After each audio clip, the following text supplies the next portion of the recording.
Oh, we got him. Okay, let's keep it smooth. Keep it smooth. As long as we rock it like within every second, it will be fine, I'm pretty sure. And as long as we don't lag. Try to level out here. Basically, keep the rockets going. And I want to get like an angle of 15. Okay, about there's good. And now if we stop rocketing, it should just balloon with us here. And I just got to make sure I'm going the right way here. Looks like we're on a pretty good course. Now if I go below like a 40-degree angle, there's a chance he'll detach from the lead, so... Oh, he's gone. Come on! Really? Oh, it was going so good! Hey, what's going on everybody? This is Etho and welcome back to HermitCraft. So, the server just recently upgraded to Minecraft 1.20, and we got all the cool, fun new features to play around with on the server. I just went on a little adventure here to collect a bunch of mud for a project we're working on at a mangrove. And on the way, I decided to hit up any new 1.20 stuff I found. And I found a lot of it, actually. I found camels, which we don't talk about. Found the new trail runes as well. My first one, I explored that. Got the sherds out of there. And there's two smithing templates so you can get unique to that as well. And then I found some sniffer eggs. Got the cherry blossom trees. Got the mud as well. So we're over here building up.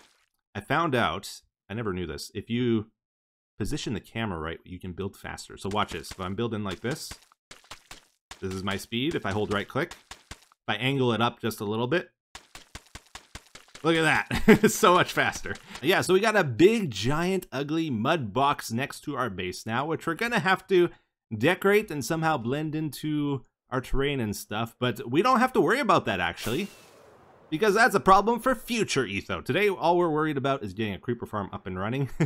Because a couple months ago, I got a whole ton of gunpowder from Corellis and from DocM, but I've pretty much used it all up, and now Etho very sad because I don't have TNT. So we gotta get this thing going real quick here. Basically, the way this creeper farm is gonna work, we're gonna have cats in the middle of our spawning platforms here. The creepers will spawn on the packed mud. They see the cat, and then they're like, oh, I gotta get away. And they'll run away and they'll fall down the trapdoors here and get killed down below. I realize this might seem counterintuitive, possibly even foolish, but I'm gonna put carpets over top all the moss here to prevent any mobs from spawning in our mob farm. The reason for the moss on the outside, these two blocks all around, is just to give the creepers somewhere to pathfind to. Because if they didn't have that, when they would spawn on this platform, they would run to the edge of this and be like, oh, I don't want to go on those trapdoors, and they'll freeze here. But if they see those two blocks on the outside, they'll be like, oh, I can go over there. And they'll try go there, they'll fall down the trapdoors and die. So we don't want mobs spawning on this moss though, because if they did, the cats wouldn't encourage them to fall off the platform in any way. They would just, the only chance of them dying would be if they just randomly with their AI happen to wander off where the trapdoors are. We don't want to leave it up to chance like that, because more than likely they'll just get stuck on the moss on the outside and then fill up the mob cap, and our creeper farm will slow down like crazy. So then we're going to build all the way to the top of our box here, which is about 45 blocks tall, and every 3 blocks we start a new level.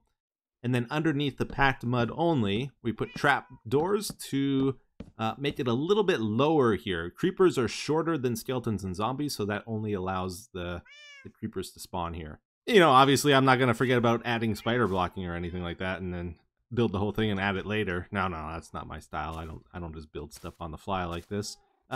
Oh dear. Okay, we got a major flaw with the farm design, it seems. I got it all finished up, tested it out a little bit, and basically what is happening, let's see if we can spot it. Oh yeah, right there. You see that? We got gunpowder sitting on the trap door. What's happening is the creepers are falling down, and they can fit between this trapdoor and this one. They hit one of them, and then their their gunpowder, either lands down in the water below, which is fine, or it lands on the moss here, or it lands on the packed mud and basically just despawns on us, and we lose it. And that's happening to like every single creeper, especially lower down. You see there's more of it. I'm gonna have to put trapdoors underneath all these, all the way up.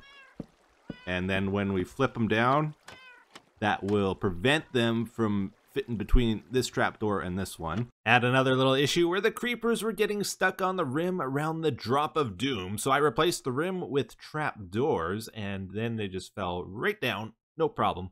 Aha, all right, very good. We got the creeper farm all finished up here, and it seems to be running perfectly fine now. No creepers getting stuck, no drops getting lost. And we'll just take a final look here before we close it up forever. But you can see we got the trapdoors going all the way up. I was a little bit nervous about adding trapdoors here because I wasn't sure if it blocked their pathfinding, but it doesn't seem to. Even though like they couldn't actually walk to where the moss is anymore, they sort of just ignore this row over here and try to walk through it. So that's great. No problems with that. And basically they fall down to the water here, and then we got the drop of doom down to the hoppers below, and then they die from fall damage. So that's all good. The only flaw I can see with this farm is maybe I should have built it a little bit bigger. For my own uses, it's fine, but if I wanted to get crazy with it, I should have maybe did like a platform over there, one over there, and one over there, like a 2x2 thing of platforms instead of a single one, and then had the moss all around the 4 platforms per level. But it would have taken a lot longer to build as well. So I think this is fine. If I need gunpowder, this is kind of like a good AFK spot if I'm desperate for it. Otherwise, it'll just like trickle in as I'm doing stuff around my bases, which is what I will probably mostly be doing. And that little bit will keep me going. Okay, I found it. I found it. I found it. Oh, the sign blew up. B-Dubs mentioned to me in a call the other day that he left a dark spot at my base. And I was like, what? No way. I've never seen it before. Oh, there's another sign. Okay, wait a second. Maybe we can see what it says. I kept hearing spiders. I thought, oh, is there a spider spawner down here? What's going on? No, it's the dark spot B-Dubs left me. Thank you, B-Dubs. Oh, don't blow up the sign. Of course, I don't have a shield. Okay, let's check this out. Hi, Etho. Needed dirt. I'll clean up later. Love B-Dubs. Yeah, sure you will. Let's check this out. So I mentioned in a video recently, I really like the new flowers introduced in 1.20, but I feel like you can't use them in every build because they're so colorful.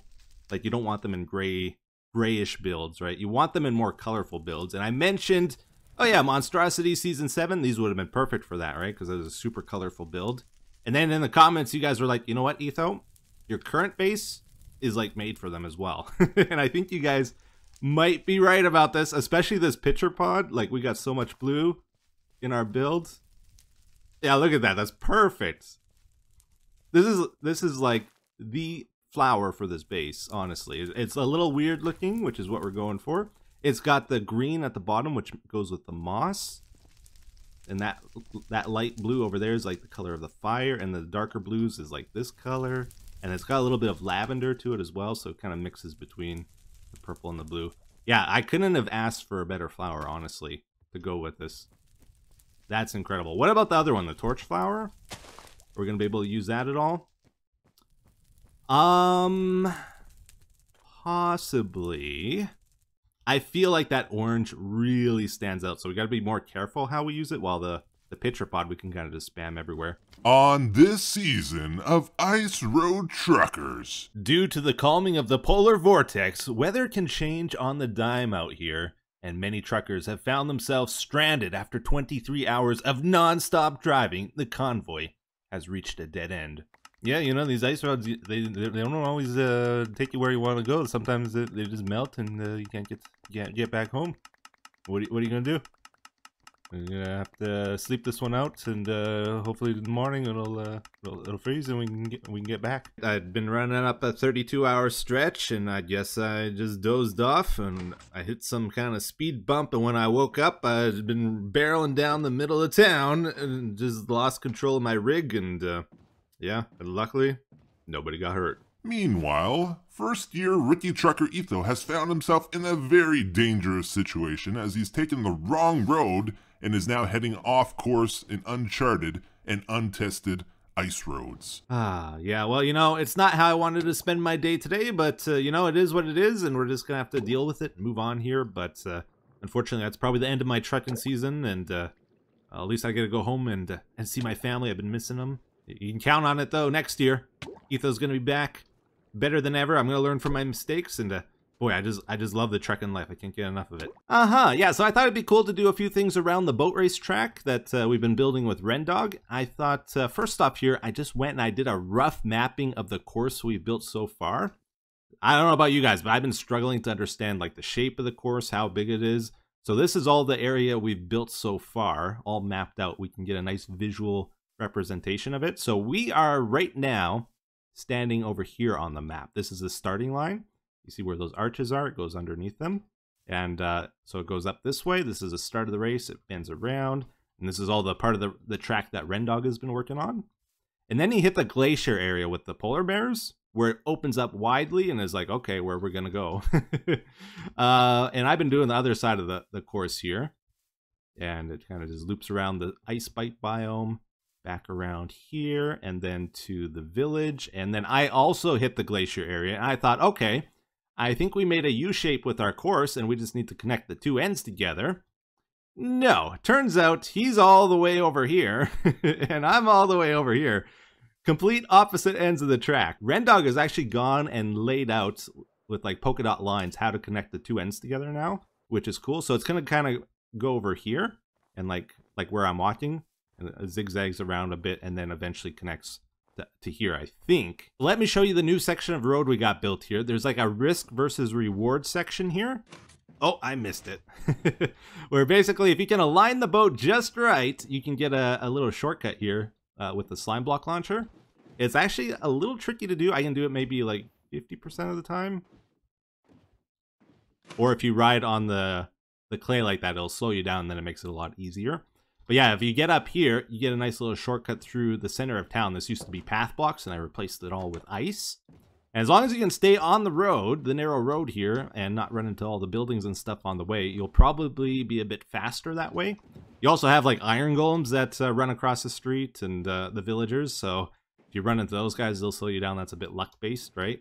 But if you don't want to leave it up to luck and skill, you can take the safe route and just go to the right here, which is a bit longer and bendier. But it just goes around the village instead. And then you hit a fork in the road over here, just like a diamond-shaped thing of trees, where you can go either to the left or the right. Doesn't really matter too much. And then it merges back up to the snow golem section, which we built last. So rather than building new track today, I thought we should focus on going back to the sections we built already and add more detail to them. Because I've been kind of doing quantity over quality with my track building. With the idea I would eventually go back and improve it, right? So for example, just adding like patches of grassland and trees, I think will make a major improvement on our track. Like for example, I don't really want to see those snow golems as I'm coming up to them here. So if we add a row of trees there to kind of block the view of them, I think that will be good because they're distracting. They kind of draw your attention when you should be focusing on the track ahead, right? I've noticed like if you have trees, it makes it feel like you're going faster. Like you have a lot more blocks moving in your peripheral vision as you go by. So it's like, you know, when you're like driving down a highway, it doesn't feel like you're going very fast, even though you might be going, you know, 60 miles per hour, right? But if you're on an old country road, you might be doing 50 miles per hour, but it feels like you're going a lot quicker because the trees are just whizzing by you. Now, I don't think we're going to be able to 100% mob-proof the whole course, but just by adding a bit of lighting in places will probably help a ton. Because you got to think, too, this is a long track, like probably 4 or 5 minutes when it's done to run the whole thing. There's a chance it's going to go into nighttime, and then creepers are going to be running across the track if we don't add a little bit of lighting to things. No yellow flowers. The big issue with lighting up the course, though, is it's going to melt the ice nearby, which is a bit annoying. So we have to sort of surround it with blocks. So I got an idea I want to try out here. I'm putting soul lanterns underneath the ice in the water here, below the track, and that's going to light up the edges. They have a light level of 10, so it won't cause the ice to melt, and it might give it a cool glowing effect during the nighttime that will stop mobs from spawning as well. I'm stuck. Let me out of here. There we go. How's that look? You can't really see the soul lanterns. I was hoping they'd be a little bit more visible. But it does glow the edges, which is probably a good thing, but it might be more effort than it's worth. How's it look from a distance? Yeah, it does a good job at lighting up the edges for sure, right? But as almost hoping for like an F-Zero effect where the edges of the course have like the glowy blue lights or something as well, but you can't really see it. Yeah, I don't know about this. I tried out the glow light in here. It's a very easy thing for us to use. You don't really have to think about it. You can just spam it. I don't have to go underwater to place it, you know. But for one thing, it doesn't light up the course as well. Oh, hello. It's not as bright. And also, it just looks really terrible, right? I don't think we should use it. Not a big fan of it. I didn't know you could waterlog this stuff. Oh, that might change some things. Let's see if it's really noticeable. Because I don't think it will be, because we couldn't see the soul lanterns, right? Oh, actually, it is quite visible.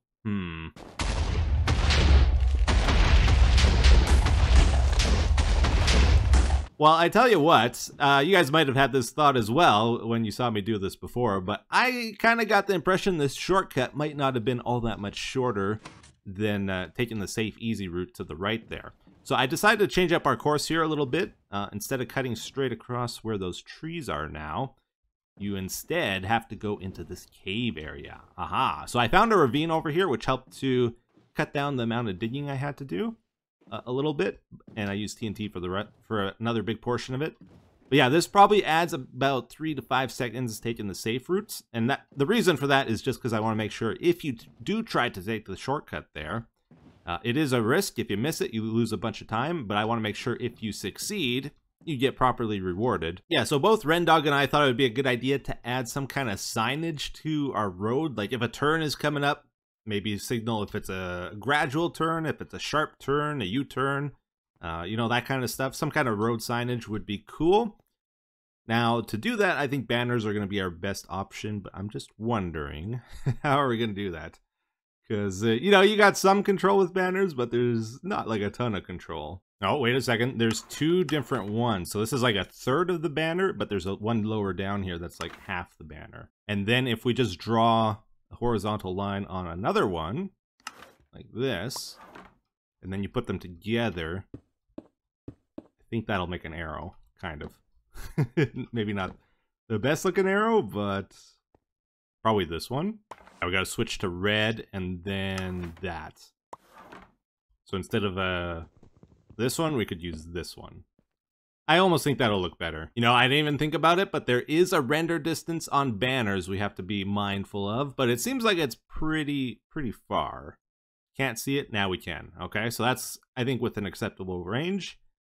So one thing is, if we have multiple paths in our roads, like these shortcuts and stuff, that can create a lot of confusion with our track design, where, you know, when someone leaves a shortcut here, we don't want them going right and going backwards on the track.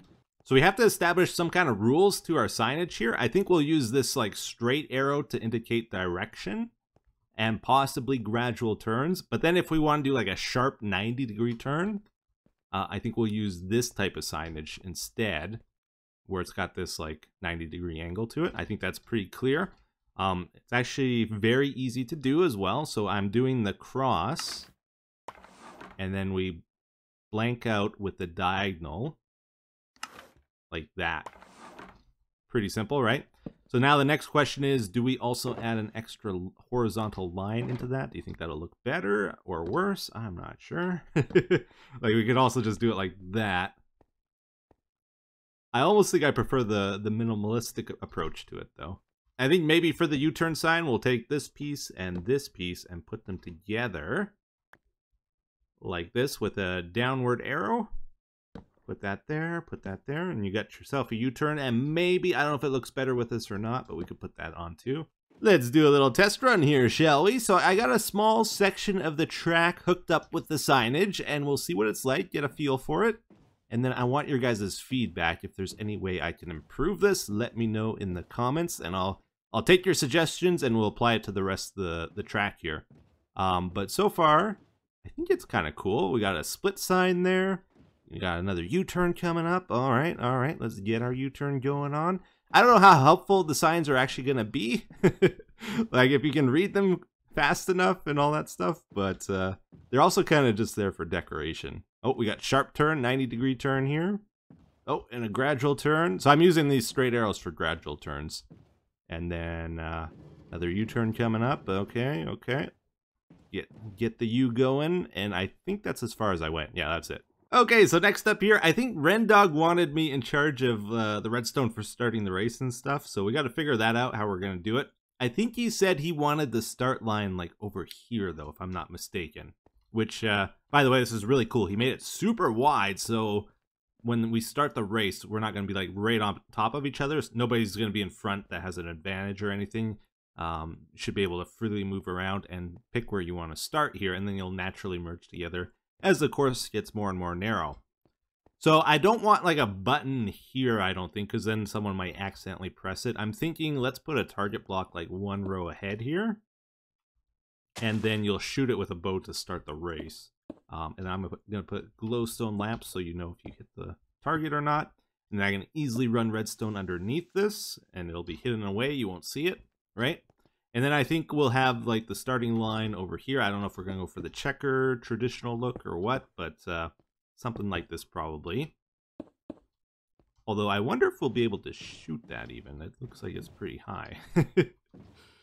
I don't know. Well, it's possible, yeah. Yeah, I think I might like it like this the most. So the idea is we have these blocks on the ground to stabilize the boat so you're not like going all over the place, because if you don't have solid blocks there and you're trying to line up at the front here, you're kind of just like constantly moving if you're holding forward. Okay, so here's the basic idea of what we got so far. We're gonna shoot the target block from behind the starting line to begin the race, and then when we hit that, it's gonna go through some long delay countdown thing, probably several seconds. I'm planning on adding a note block song to this most likely. It's just not in there just yet. Maybe some visual lights will count down as well or something like that at the top there. But what that does is it goes to, after the long delay, it's going to go to a monostable circuit here. And then that branches off to the left and the right, activates the power rails, so this whole line gets powered, as well as this one. And this way we can activate all these pistons at the exact same time. So let's give that a little try here, because we want to make sure they go at the same time so it's fair. Otherwise, someone might get an advantage at the start here. Yeah, we'll go through the delay timer, and then down they go. Race starts, and the ice will be all the way up to here, so you won't fall through or anything. Now, don't be fooled, everybody. This is not your standard start to a race, let me tell you. No, no, no. You might think, oh, you just line up here, hold forward, and you go, right? Well, that's what we call the newbie starts. So we want to add some kind of skill factor to starting the race here, much like in Mario Kart, how you can time pressing the button just right when the race starts, and you'll get a boost out of the beginning.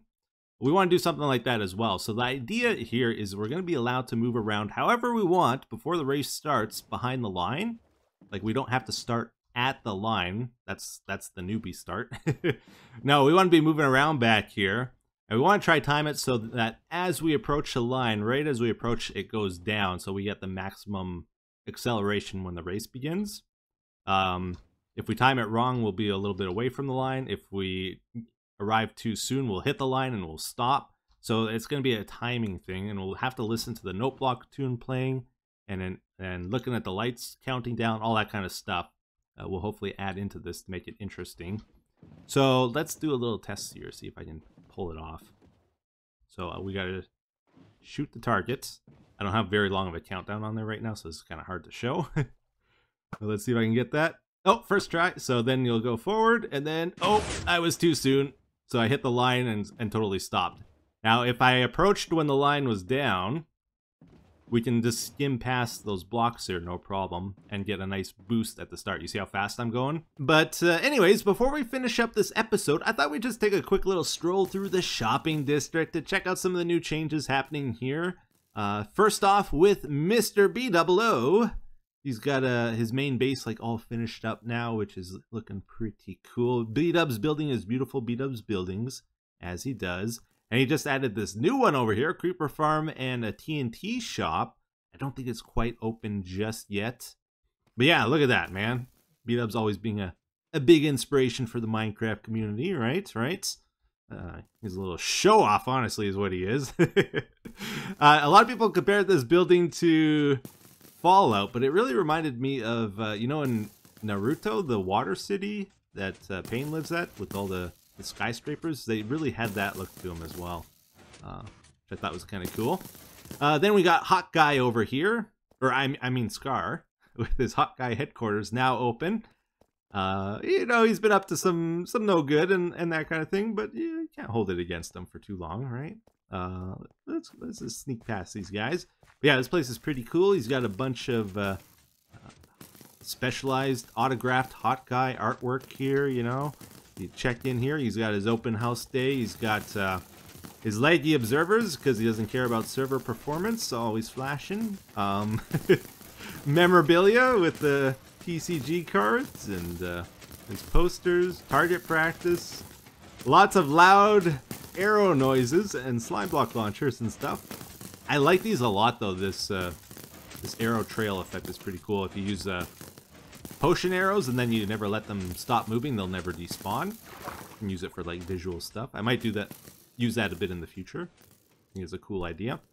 Upstairs he's got like armor and his special Hot Guy bows, but what we came up here for is this room here. He's got Hot Guy Velocity lessons. Sign up here, and we're gonna throw our name down in the book. Oh boy, okay, it looks like it's just Cub and myself so far here in the book. Hopefully more people will sign up, and we'll get specialized training from Hot Guy himself. How cool would that be? I don't know what he's gonna teach us, but yeah. I think it'd be a fun day. He's got his volleyball court out here, of course, and that's about it. Let's see, further on here, Mumbo has set up the button again. Oh. Okay, it was over here just a moment ago, now it's over here. So does that mean we get this crown? I think I should press this, actually. What's it say? Thousands of diamonds are in the machine, and it's gradually counting down. When the health bar goes to 0, all the diamonds explode. You must save them by pressing the button to keep it alive. Okay. So you get better rewards the further on it is here. So we're kind of like in the mid-tier right now, I think. I'm going to do it, though, because I haven't pressed this before. Oh, snappers. Oh, it gives you both crowns. Okay. Cool, cool. Uh-huh. And then we got the royal red. Oh, I like this one. This one's pretty cool. I don't think I showed you guys this before, but Cleo has this really cool horse she built, or maybe it's a pony, I don't know, over here. And this uses the armor stand data pack we have on the server. So basically you can place down invisible armor stands, put items attached to them, and like move around, rotate them. And if you're very talented like Cleo, you can do cool stuff like this. Uh-huh. Also wanted to show you the new trim shop that Jevin opened up. I really like this. He's got all the armor sets and he's got them named so you can kind of shop around and find the ones you like. It's all visual, right? You can see which ones you want. We got the eye. I really like, I think I might place an order for this, the Vex one, especially the helmet. I think it's like bushy eyebrows almost. It might look like that. I don't know. I think I might have to get that. And then upstairs we got the rest of them here. There's Razor. I think I like the boots on this one. Maybe. And I actually kind of like the chest plate on this one. Yeah. Ward. Oh, this one's crazy. Silence. It might be a little bit too much though. I don't know. It's like mainly the other color. And then Tide, I think, is what I'm wearing right now. I actually like the boots on this one too. And the armor. I think it's a pretty cool set. Oh, check this out. All trims are 12 diamonds each. Guess what we just got from the button? Uh-huh.